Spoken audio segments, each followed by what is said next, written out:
The time has finally come. I have picked up a 7800X3D. But how does it really perform against the 14900KS, the world's fastest gaming CPU?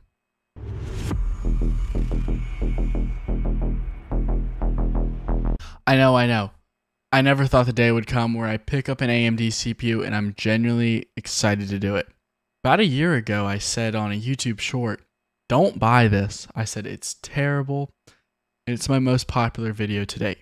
People don't like you making fun of AMD. But a year later, I'm doubling down, and I'm going to really see how it performs. I've actually had this for a few months, but like finally getting around to testing it now. This was made possible by Empower gaming PCs.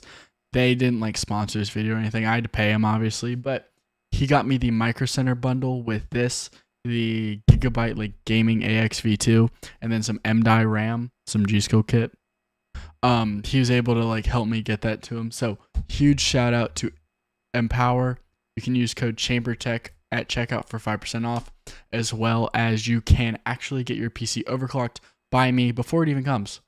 But the main reason why I really did buy this CPU is just because I have high hopes for Zen 5 X3D.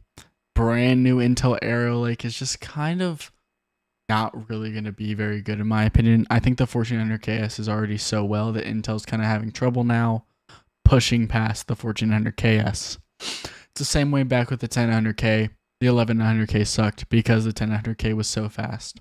But basically, Zen 5 X3D, you can plop it in AM5. That is a big actual deal for AMD in my opinion. Like, good on them. They keep socket support for multiple generations. This will be their second generation on it.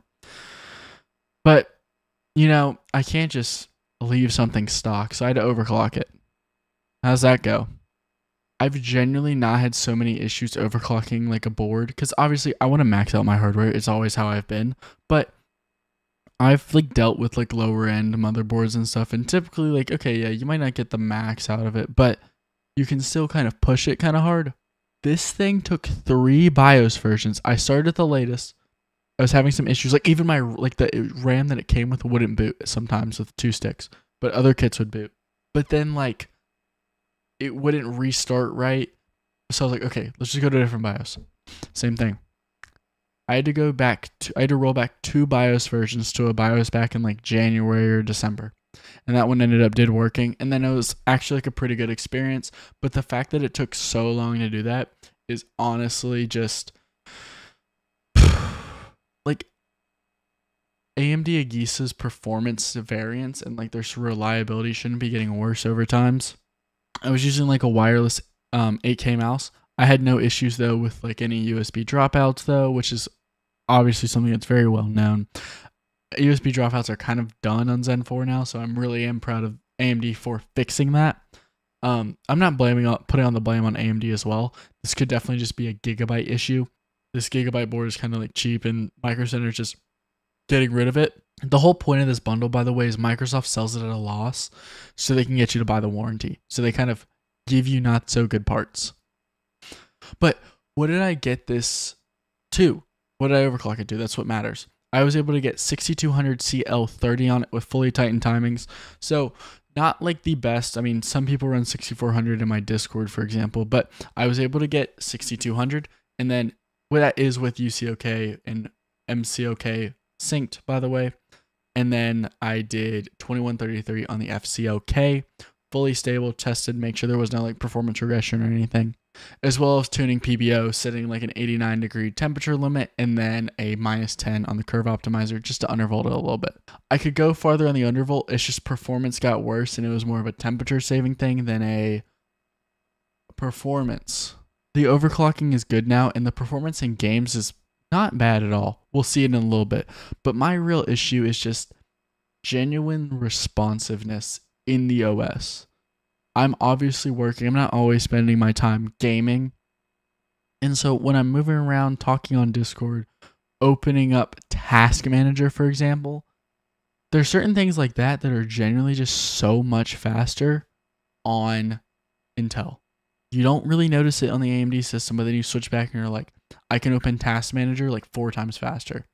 And that might sound weird, but taking an eighth of a second versus half a second, it's something you notice, and it's something that over the course of your day, think about how much time you are going to save just by using the Intel CPU. But if you're just a gamer, is $500 for a CPU, motherboard, and RAM combo going to beat $750 for one CPU? Obviously, I am using the highest end Intel CPU they offer for consumers. The 1400K is more like $550, but still, like, that's a good price saving. And before you even type the comment, I know you're typing it right now. We're going to talk about it. But Chamber, what about the power draw? Oh, the power draw. This only pulls 4 watts. You act like I didn't go through and check the power draw. We went into a COD match, ran around, put a webcam on my right in front of my UPS so we can see full system power draw. Not just, oh, what about, just the CPUs? Because of course the CPU matters, but relative to everything else. Let's take a look. Taking a look at like COD power draw now. So just trying to sync these all up. Looking at the 1400K, it's probably about 540-ish watts as of right now. I think it drops, so yeah, 520 right here. Versus the 7000X3D is about 470, 460-ish. They're around that ballpark, 460, 470, while the 1400K is 525 to like 540. Kind of just depends on where you are in the map. And then the non-max is just XMP enabled. So the FPS is fairly similar. Sometimes the 1400K is a little bit higher. I find it to be a little bit more stable as well. Obviously, it just kind of depends on what's going on in the scene. There is a little bit of variance as well. But on average, the power draw difference is about 16.5% for the 1400KS versus the 7000X3D. Okay, so 16.5% more power for basically the same performance. This is a dud, and let's throw it in the trash. No. I'm not a fanboy, but I need to genuinely be like, you can do other things on this CPU at the same time. You can stream. If you're a single PC streamer, you need those E-cores to kind of just run everything in the background. If you're just gaming, like, go ahead, like, be fine with that. Be fine with, okay, maybe there might be occasional less stable frame rate. But once again, I've said this before in other videos I've done on this CPU. If you're a competitive gamer, you want that really stable frame rate, and you're willing to spend extra money. So for the cores, I think 16.5% more power is okay, especially if you're going to use those cores. Well, let's look at the rest of the games. First of all, the specs. We already done the AMD PC PBO 6200 CL30 and then 2133 FCOK. The 1400KS was done with my Z790 Tachyon, running at 8000 CL38, fully tuned timings. If you want a full list of timings, there, the link in my description for my Discord. You can get the OC guide. It is paid monthly. It's like $5 a month. For $5 a month, you can learn how to overclock your PC. Other specs that are just unimportant: 4090 maxed out casually.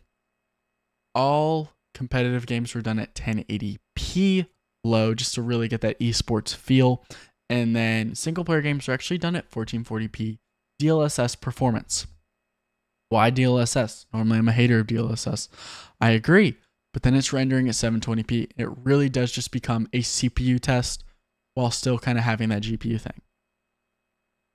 If you like this video, I spent hours working on this video. Hit the like button down below, subscribe. Feel free to support me down below. If you want your FPS to be this high, PC optimization link is down below. Let's get right into the benchmarks. Shadow of the Tomb Raider. This is running at 720p low. People may or may not know this. This is very much an AMD kind of biased title. I mean, one thing is just that this always loves AMD for some reason. It really does just fit in that cache, especially at 720p, so it does very well. Look at those clock speeds, though. They're kind of jumping all over the place on this benchmark. Maybe it just depends on load or something. But obviously, the 1400KS is just stuck at a stable frequency. You can lock it, while the 7000X3D just kind of jumps all around. Obviously, X3D maxed OC being that undervolt does allow it to kind of push a little higher at 81. At this stage, about 80 degrees, 60 watts. Looking now at the graph, The 7000X3D maxed out is at 416 average FPS with a low on the CPU of 312. This is obviously the best that we can see. The 7000X3D slightly slower, actually fairly slower, but like the 1400KS just overall does lose in this benchmark. So if you're playing a game like this at 720p, you're going to need AMD. Now we're doing Red Dead Redemption 2. This is a new benchmark for me. I recently purchased the game. I was like, why not? This is a super long benchmark though, and it's kind of boring. One thing that we can see though is as of right now, the 1400KS is actually winning. The 7000X3D max out is boosting like 4.85, sometimes 4.9. Notice how sometimes some of the cores will dip really low down to like 3.9, 3.2 like it just did. That is definitely my issue with this chip.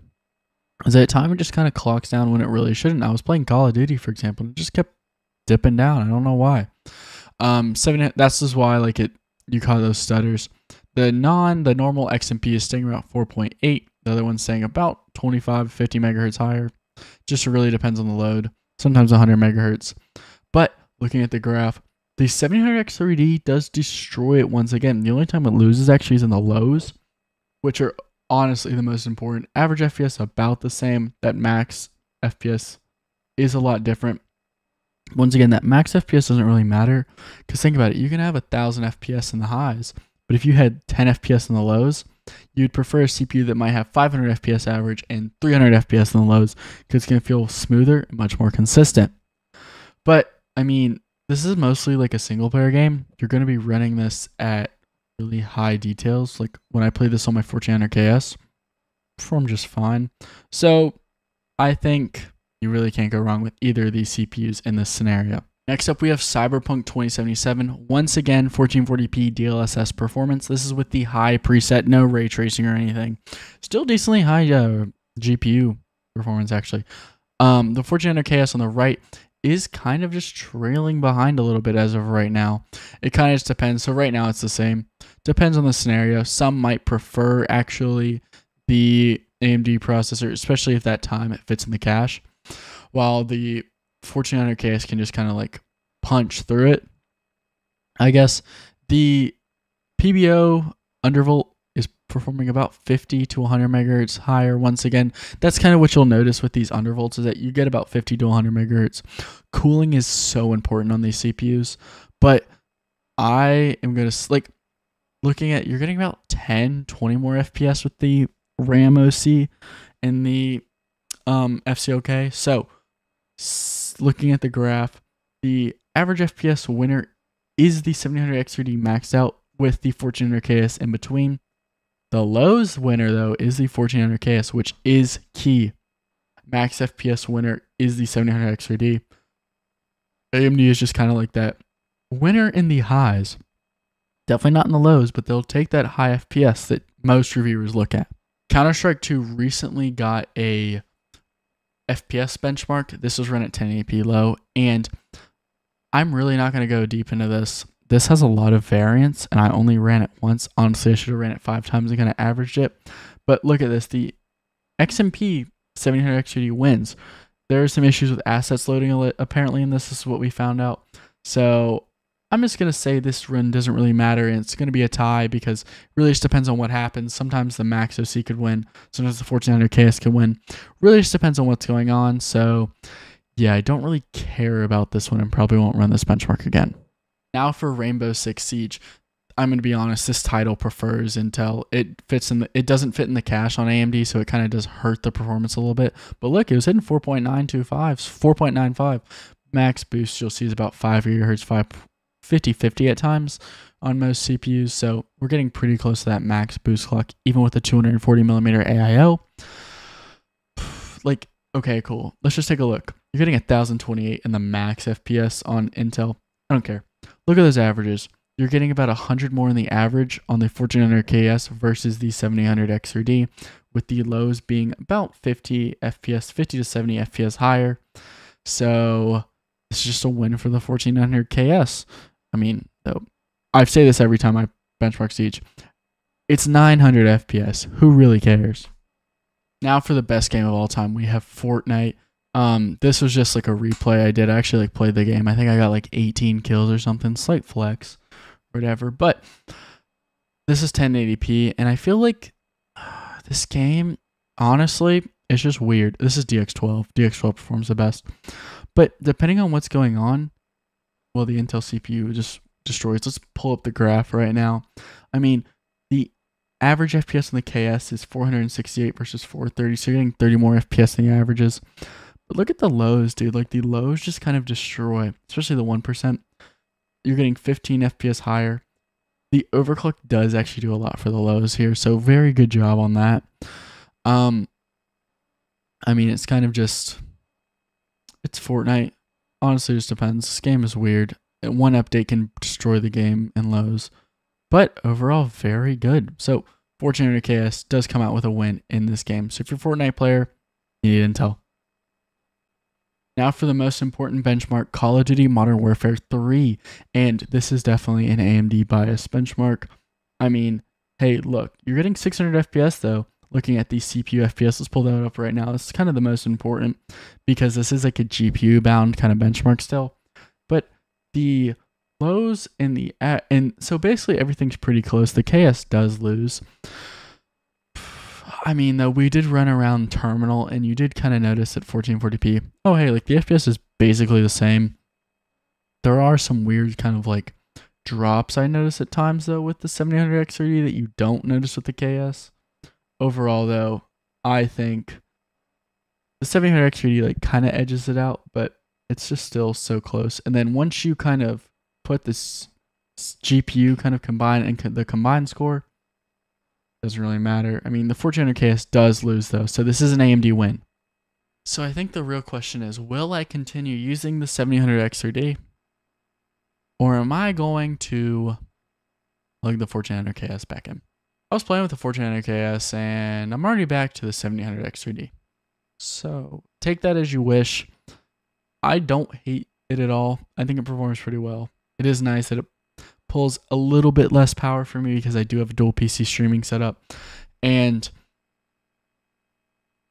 I still really just want to get a kind of feel of the platform. Coming up, we have a lot of things I want to test. I want to test maxed out 8i on this.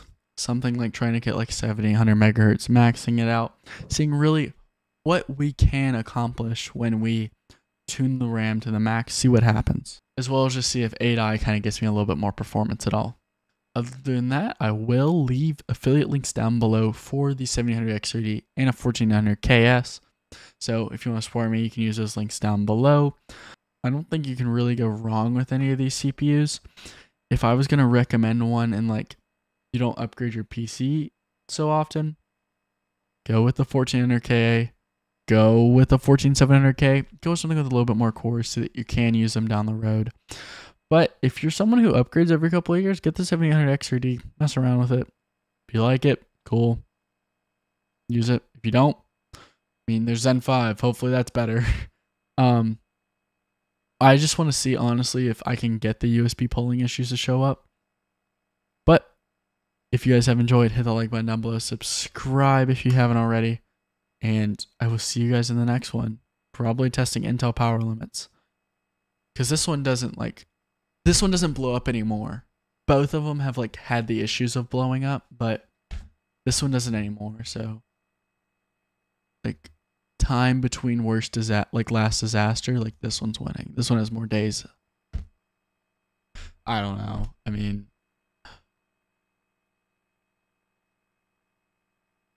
I don't know. Bye.